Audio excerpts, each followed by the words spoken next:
Indian Forest Service officer Parveen Kaswan recently came across a post by a foreign publication about the heat wave alert in United Kingdom.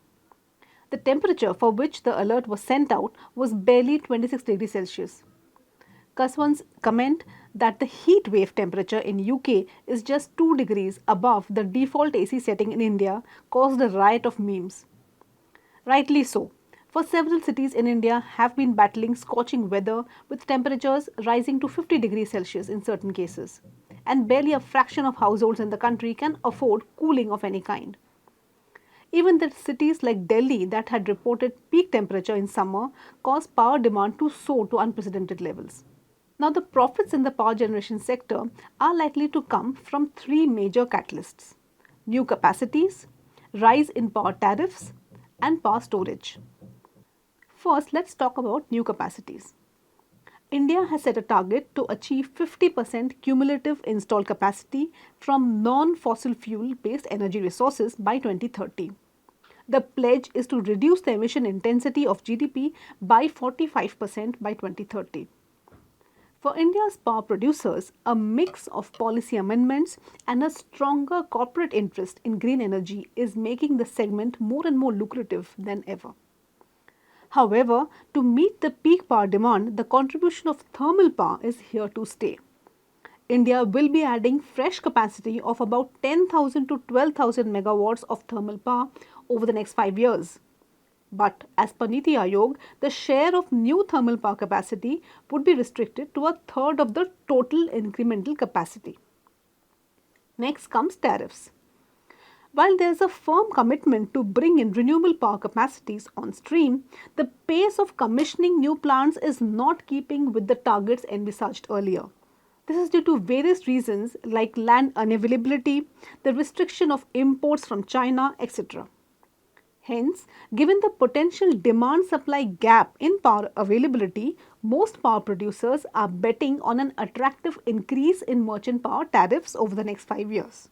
And therefore, there is an unwillingness to sign long term power purchase agreements, or PPAs as they are called, at relatively lower prices. So, what does that mean?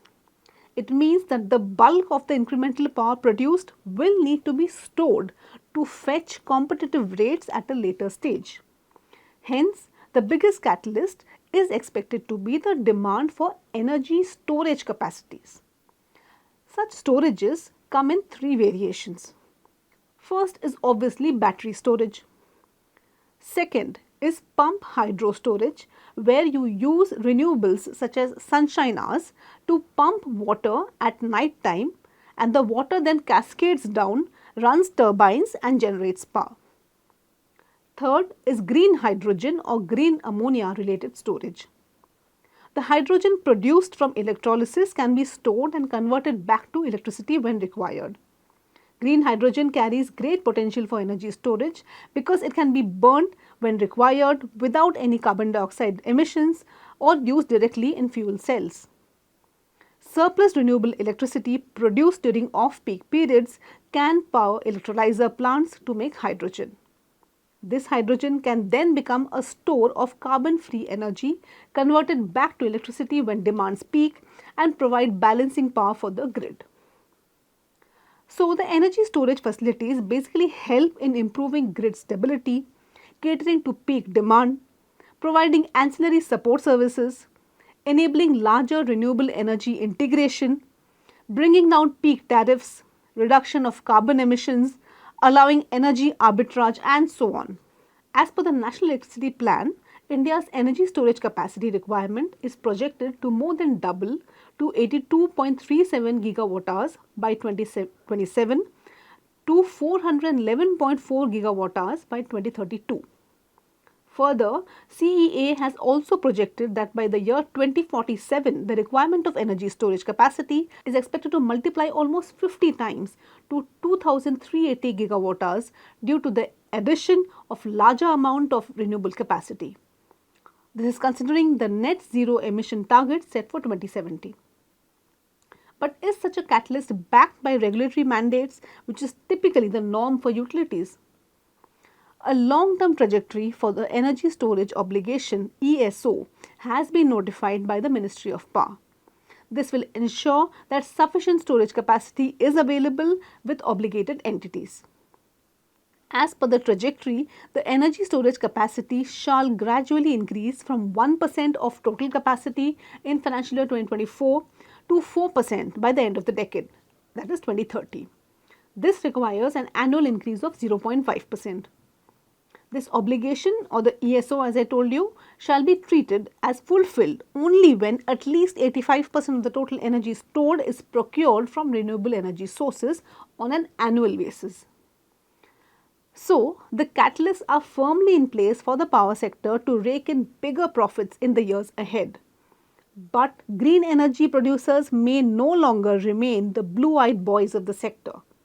Rather, it is the power storage segment that could be the gold mine that most investors are today ignoring. EV battery makers like Amara Raja Energy and Mobility and Exide Industries are certainly amongst the few power storage stocks that are already in the limelight. However, others like Tata Chemicals are yet to make their mark.